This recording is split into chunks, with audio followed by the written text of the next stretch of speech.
फटाफट खबरों का सिलसिला शुरू करते हैं सुपरफास्ट 100 में। मैं हूं आपके साथ अनुराग मुस्कान। नमस्कार, मैं हूं आंचल आनंद। कल है एक अहम दिन, 10 अप्रैल को, यानी कि कल तीसरे दौर का चुनाव होना है। तीसरे दौर में दिल्ली की 7, यूपी, महाराष्ट्र, ओडिशा और हरियाणा की 10 सीटों पर वोटिंग होगी, जबकि बिहार की 6, झारखंड की 4, मध्य प्रदेश की 9 सीटों पर मतदान होगा। इसके अलावा केरल की 20 सीटों पर, चंडीगढ़, छत्तीसगढ़ और जम्मू कश्मीर की एक सीट पर वोट डाले जाएंगे। वहीं अंडमान की एक और लक्षद्वीप की एक सीट पर वोटिंग होगी। अगर आप कल दिल्ली में वोट डालते हैं तो आपको 50 पैसे सस्ता पेट्रोल मिलेगा। पेट्रोल खरीदने के लिए आपको उंगली पर वोटिंग की स्याही दिखानी होगी। मतदाताओं को प्रोत्साहित करने के लिए federation of all India petroleum traders की तरफ से ये पहल की गई है। दिल्ली एनसीआर में वोटिंग के दिन मेट्रो सुबह 4 बजे से शुरू हो जाएगी। चुनाव ड्यूटी में जाने वालों की सुविधा को देखते हुए दिल्ली मेट्रो ने ये इंतजाम किया है। बाकी लोगों के लिए भी दिन भर मेट्रो की सेवा जारी रहेगी।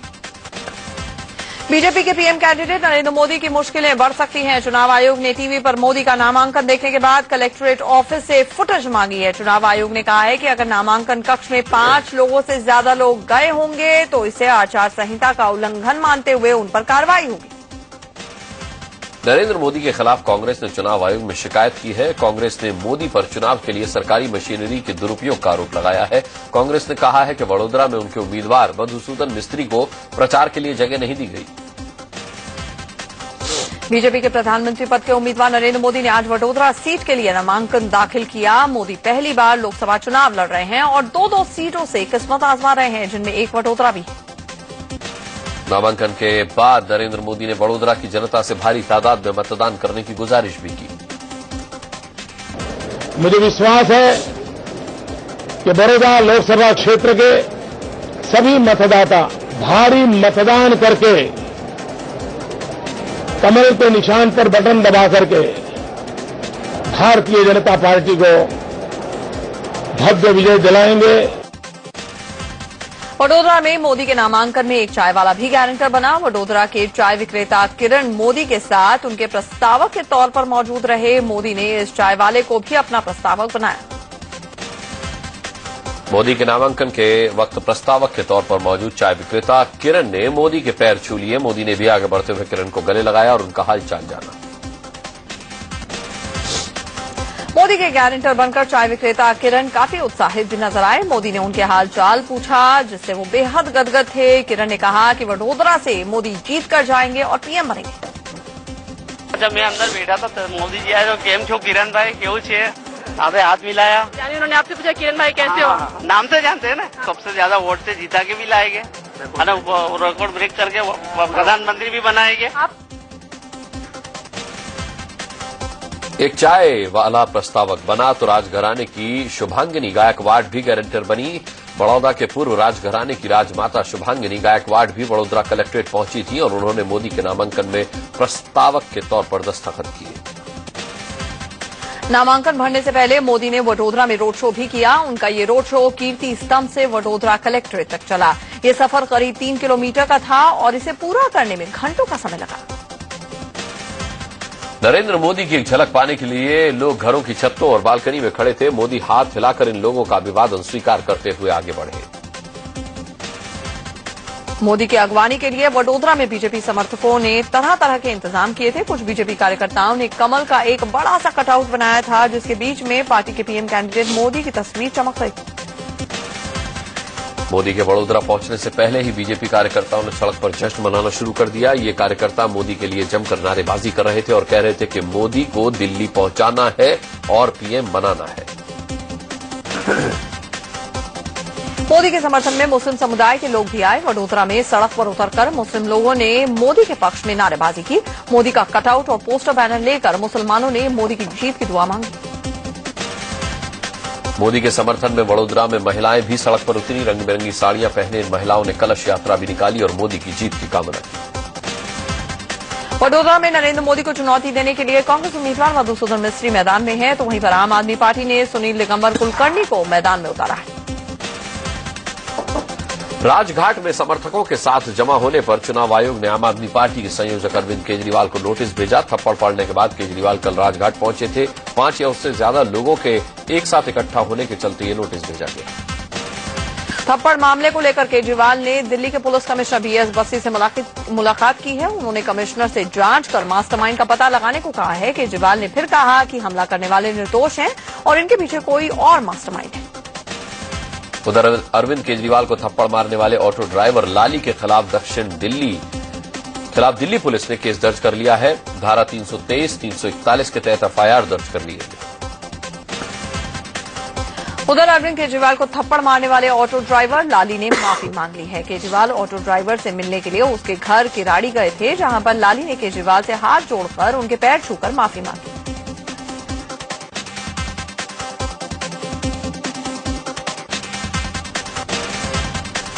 मंगलवार को केजरीवाल को थप्पड़ जड़ने वाला और झूठा बताने वाला लाली अब उन्हें भगवान मान रहा है। ऑटो ड्राइवर लाली ने कहा कि केजरीवाल सरकार ने उनके लिए बहुत कुछ किया है।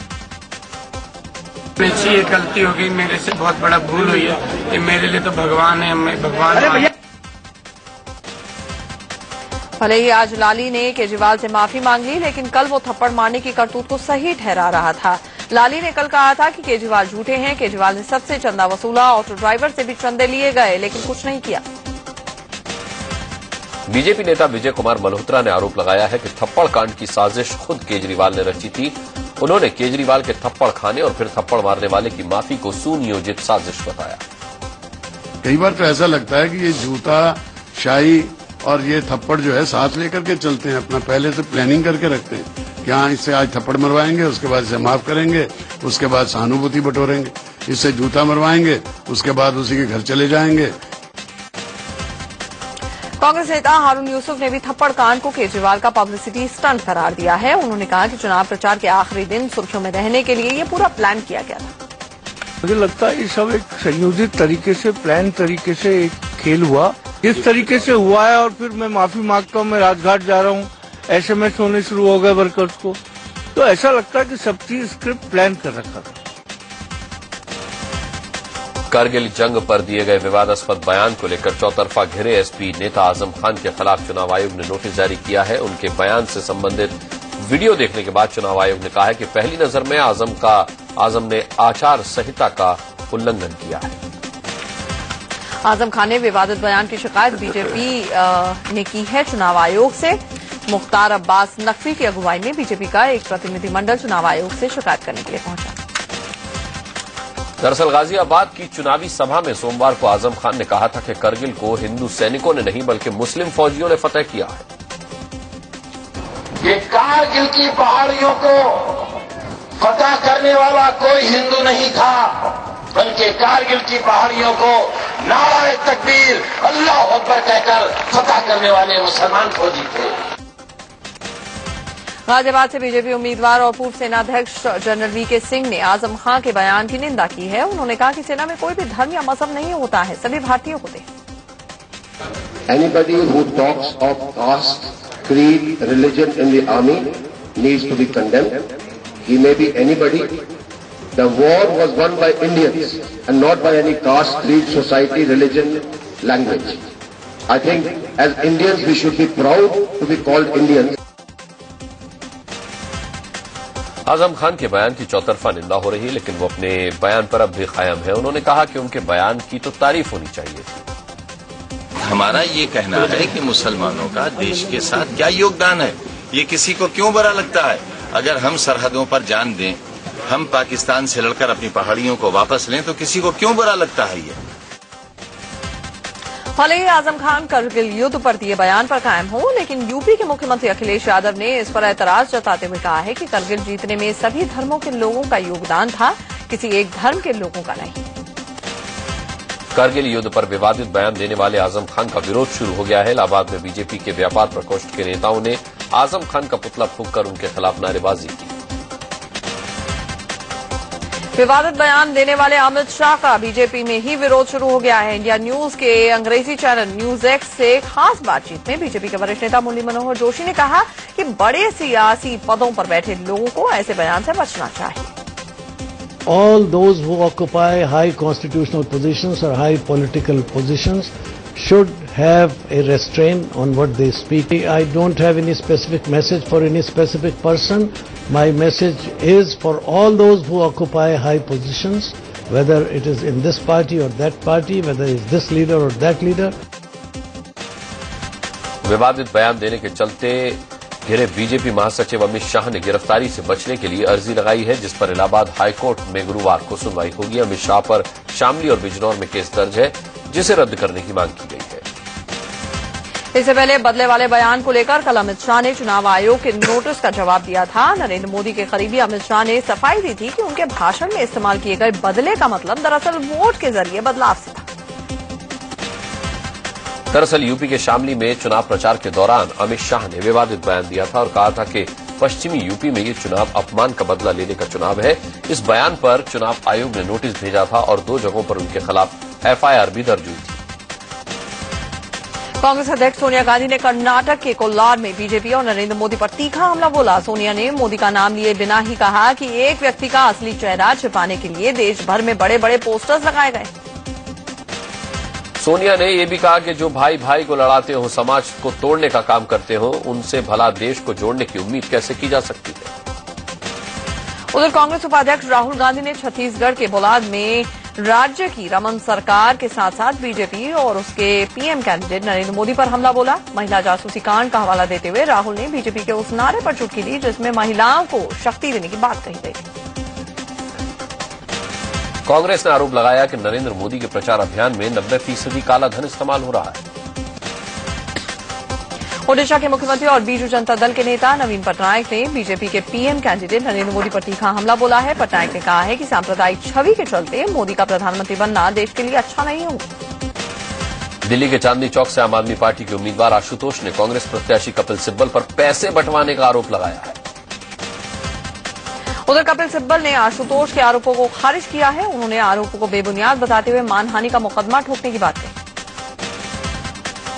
कांग्रेस ने आरएसएस योग गुरु बाबा रामदेव और आध्यात्मिक गुरु श्री श्री रविशंकर के खिलाफ चुनाव आयोग में शिकायत की है। कांग्रेस का कहना है कि राजनीतिक संगठन से नहीं होने के बावजूद ये लोग सियासी गतिविधियों में शामिल हैं। नरेंद्र मोदी के लिए बाबा रामदेव और श्री श्री रविशंकर के वोट मांगने पर खास आपत्ति जताई गई।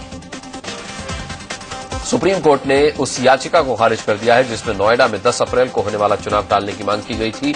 याचिकाकर्ताओं की दलील थी कि वो कांग्रेस को वोट देना चाहते थे, लेकिन उसके कैंडिडेट रमेश चंद्र तोमर ने कि बीजेपी में चले जाने से उनका वोट देने का अधिकार छिन गया। दरअसल कांग्रेस ने रमेश चंद्र तोमर को गौतम बुद्ध नगर से कैंडिडेट बनाया था, लेकिन तोमर कांग्रेस छोड़कर बीजेपी में शामिल हो गए। नामांकन और नाम वापसी की तारीख तब तक निकल चुकी थी, जिसके चलते कांग्रेस के लिए मुश्किलें बढ़ी और मामला सुप्रीम कोर्ट तक पहुंचा। इंडिया न्यूज के एडिटर इन चीफ से खास बातचीत में बीजेपी के वरिष्ठ नेता मुरली मनोहर जोशी ने कहा कि बाबा रामदेव को योग के प्रति ज्यादा ध्यान देना चाहिए, अर्थशास्त्र के बारे में नहीं। बाबा रामदेव का कहना है कि सभी टैक्सों को खत्म कर दिया जाए और सिर्फ एक बैंक ट्रांजैक्शन टैक्स लागू कर दिया जाए। मेरा बाबा से ये अनुरोध है कि वो अपना ज्यादा ध्यान योग और भारत की संस्कृति के प्रति प्रेम, इसकी तरफ ज्यादा ध्यान दें। अर्थशास्त्र की बातों को वो हम पे छोड़ दें। लोकसभा चुनाव के दूसरे चरण में पूर्वोत्तर के 4 राज्यों की 6 सीटों पर मतदान शांतिपूर्वक तरीके से संपन्न हो गया। अरुणाचल प्रदेश की 2 सीटों पर 71%, मेघालय की 2 सीटों पर 64% और नागालैंड की 1 सीट पर 82.5% और मणिपुर की 1 सीट पर 70% वोटिंग हुई। अरुणाचल प्रदेश की 2 लोकसभा सीटों के अलावा विधानसभा की 49 सीटों के लिए भी वोट डाले गए। 60 सीटों की विधानसभा में से मौजूदा मुख्यमंत्री नमाम तुकी समेत 11 कांग्रेसी विधायक पहले ही निर्विरोध चुन लिए गए थे। अरुणाचल प्रदेश के गवर्नर निर्भय शर्मा ने ईटानगर में अपने मताधिकार का इस्तेमाल किया। मेघालय की तुरा सीट से एनपीपी के उम्मीदवार पीए संगमा ने अपने मताधिकार का इस्तेमाल किया। संगमा मेघालय की 2 सीटों में से एक तुरा सीट। अरुणाचल प्रदेश के गवर्नर निर्भय शर्मा ने ईटानगर में अपने मताधिकार का इस्तेमाल किया। मेघालय की तुरा सीट से एनपीपी के उम्मीदवार पीए संगमा ने अपने मताधिकार का इस्तेमाल किया। संगमा मेघालय की 2 सीटों में से एक तुरा सीट से किस्मत आजमा रहे हैं। मिजोरम की 1 सीट पर 9 अप्रैल को होने वाला मतदान चुनाव आयोग ने टाल दिया है। अब ये 11 अप्रैल को होगा। नौकरानी की हत्या के मामले में जेल में बंद बीएसपी सांसद धनंजय सिंह को चुनाव में नामांकन करने की छूट मिल गई है। सुप्रीम कोर्ट ने धनंजय को 1 हफ्ते के लिए अंतरिम जमानत दी है। नौकरानी की हत्या मामले में सबूत मिटाने के आरोपी धनंजय सिंह का बीएसपी ने टिकट जौनपुर से काट दिया था। कांग्रेस ने उत्तराखंड में टिहरी सीट से पूर्व सीएम विजय बहुगुणा के बेटे साकेत बहुगुणा को चुनाव मैदान में उतारा है। कांग्रेस ने पौड़ी सीट पर बीजेपी के उम्मीदवार और पूर्व सीएम बीसी खंडूरी के खिलाफ हरक सिंह रावत को चुनावी मैदान में उतारा। हरिद्वार लोकसभा सीट पर कांग्रेस ने सीएम हरीश रावत की पत्नी रेणुका रावत को चुनाव मैदान में उतारा है। सिद्धार्थनगर की डुमरियागंज सीट से 3 बार विधायक रहे बीजेपी नेता जीपी तिवारी ने पार्टी से नाता तोड़ लिया है। उन्होंने समाजवादी पार्टी का दामन थामा। श्रीनगर से बीजेपी उम्मीदवार आरिफ मजीद ने एकाएक पार्टी से इस्तीफा दे दिया है। आरिफ ने कहा कि वो जम्मू कश्मीर में धारा 370 को लेकर बीजेपी के रुख से सहमत नहीं है। श्रीनगर से बीजेपी उम्मीदवार आरिफ मजीद के चुनाव मैदान से हटने के बाद बीजेपी ने फारूक अब्दुल्ला के खिलाफ नया कैंडिडेट उतारा है। लखनऊ में आम आदमी पार्टी के उम्मीदवार और फिल्म अभिनेता जावेद जाफरी ने नामांकन दाखिल किया। पंजाब के गुरदासपुर से मौजूदा सांसद और बीजेपी उम्मीदवार विनोद खन्ना ने नामांकन किया। यूपी के संभल से कांग्रेस उम्मीदवार आचार्य प्रमोद कृष्णम के समर्थन में फिल्मी दुनिया के खलनायक शक्ति कपूर ने प्रचार किया। कानपुर से कांग्रेस उम्मीदवार श्री प्रकाश जायसवाल ने अपने लोकसभा क्षेत्र में लोगों के बीच जाकर वोट मांगे। झांसी से बीजेपी उम्मीदवार उमा भारती ने रोड शो किया। उमा ने कहा कि केंद्र सरकार बनने के 3 साल के अंदर वो बुंदेलखंड को राज्य बनवा देगी। अमृतसर से निर्दलीय उम्मीदवार श्यामलाल इन दिनों लोगों के आकर्षण का केंद्र बने हुए हैं। वो सफेद कुर्ते धोती में साइकिल से अपना वोट प्रचार कर रहे हैं। चुनाव आयोग के सख्त तेवर के आगे पश्चिम बंगाल की मुख्यमंत्री ममता बनर्जी को झुकना पड़ा। चुनाव आयोग के आदेश के मुताबिक अधिकारियों का तबादला करके उनकी जगह नए अधिकारियों को तैनाती दे दी गई है। आयोग ने 1 डीएम, 2 एडीएम और 4 पुलिस अधीक्षकों के तबादले के निर्देश दिए थे। निर्वाचन आयोग की ब्रांड एम्बेसडर मालिनी अवस्थी गोरखपुर पहुंची। गोरखपुर यूनिवर्सिटी में मतदान के लिए लोगों में जागरूकता बढ़ाने की कोशिश हुई। चलिए सुपरफास्ट 100 में खबरों के सिलसिले को एक बार फिर से बढ़ाते हैं आगे। चंडीगढ़ में फिल्म अभिनेता अनुपम खेर ने सविता भट्टी के घर जाकर उनसे मुलाकात की। हालांकि उन्होंने इस बात से इनकार किया कि वो अपनी पत्नी किरण खेर के लिए समर्थन मांगने गए थे। चंडीगढ़ से आम आदमी पार्टी का टिकट लौटाने वाली सविता भट्टी ने नॉनसेंस क्लब के बैनर तले राजनीतिक पार्टियों पर कटाक्ष करते हुए नोटा नाम से अपनी पार्टी बनाई। दिवंगत हास्य कलाकार जसपाल भट्टी की पत्नी सविता भट्टी ने बताया कि उनकी नोटा पार्टी में शामिल होने वाले नेता पर कम से कम 200 करोड़ के घपले का आरोप होना चाहिए। बिजनौर से आरएलडी उम्मीदवार और फिल्म अभिनेत्री जयाप्रदा की कार पर चुनाव प्रचार के दौरान अज्ञात लोगों ने पत्थरों से हमला कर दिया। उन्होंने शिकायत दर्ज कराई। छत्तीसगढ़ के बस्तर लोकसभा क्षेत्र में नक्सलियों ने 2 अलग अलग हमलों में सीआरपीएफ के 3 जवान शहीद हो गए। नक्सलियों ने दूसरा हमला बीजापुर जिले में किया। बिहार के औरंगाबाद में चुनाव के दौरान आतंक फैलाने की बड़ी साजिश नाकाम हुई है। छत्तीसगढ़ के नारायणपुर में पुलिस को 5-5 किलो की 2 बड़े टिफिन बम बरामद हुए। राज्य में 10 अप्रैल को होने वाली वोटिंग से ठीक पहले ये बरामद होने से सनसनी फैली। सुप्रीम कोर्ट ने जाट आरक्षण पर रोक लगाने से इनकार कर दिया है। सुप्रीम कोर्ट ने सहारा ग्रुप के उस याचिका को खारिज कर दिया है जिसमें सुब्रत रॉय को जेल से रिहा करके हाउस अरेस्ट करने की बात कही गई थी। सहारा ग्रुप ने दलील दी थी कि सुब्रत रॉय के जेल में रहते हुए पैसे का इंतजाम करने में दिक्कत आ रही है। सुप्रीम कोर्ट ने 26 मार्च को अपने आदेश में कहा था कि तिहाड़ जेल से बाहर निकलने के लिए रॉय को 10,000 करोड़ रुपए जमा कराने होंगे। झारखंड के गुमला में कपड़े की एक दुकान में आग लगने से हड़कंप मच गया। कपड़े की जिस दुकान में आग लगी वो काफी व्यस्त और भीड़भाड़ वाले इलाके में थी। आग की खबर फैलते ही अफरा तफरी मच गई। आगरा के एसएन मेडिकल कॉलेज में बाहर खड़ी एक एम्बुलेंस में आग लगने से अफरा तफरी मच गई। बिहार के नालंदा में एक मोबाइल पार्ट्स की दुकान में भीषण आग लग गई। यूपी के फतेहपुर में एक सिरफिरे शख्स ने एक लड़की को पेट्रोल डालकर आग के हवाले कर दिया। भोपाल एयरपोर्ट पर जेट एयरवेज के विमान से 190 किलो चांदी बरामद की गई। भारत रत्न सचिन तेंदुलकर अब विजडन क्रिकेटर्स अलमैक के 151वें संस्करण की शोभा बढ़ा रहे हैं। विजडन एल्मेनाक के कवर पेज पर छपने वाले सचिन पहले भारतीय क्रिकेटर हैं। भारत के सलामी बल्लेबाज शिखर धवन को विजडन ने 2013 में उनके प्रदर्शन के लिए साल के 5 सर्वश्रेष्ठ क्रिकेटर्स में शामिल किया है। पाकिस्तान के दक्षिण पश्चिम बलूचिस्तान प्रांत में एक ट्रेन में विस्फोट में करीब 16 लोगों की मौत हो गई, 40 घायल। विस्फोट के बाद ट्रेन में आग लग गई और उसका एक डिब्बा पूरी तरह जल गया।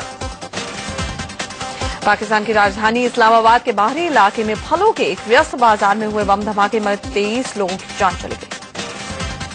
बताया जा रहा है कि फल बाजार में लाई गई अमरूद की एक पेटी में 4 से 5 किलोग्राम का बम लगाया गया था। इराकी राजधानी बगदाद के शिया बहुल इलाकों में हुए कई कार विस्फोटों में 13 लोगों की जान चली गई है, 46 घायल हुए। सदी के महानायक अमिताभ बच्चन का कहना है कि वो आज भी एंग्री यंग मैन के किरदार को बखूबी निभा सकते हैं। निर्माता निर्देशक सुभाष घई की फिल्म कांची में अभिनेता ऋषि कपूर आइटम सॉन्ग करते हुए नजर आएंगे। अर्जुन कपूर और आलिया भट्ट की फिल्म 2 स्टेट्स का नया गाना रिलीज हुआ है।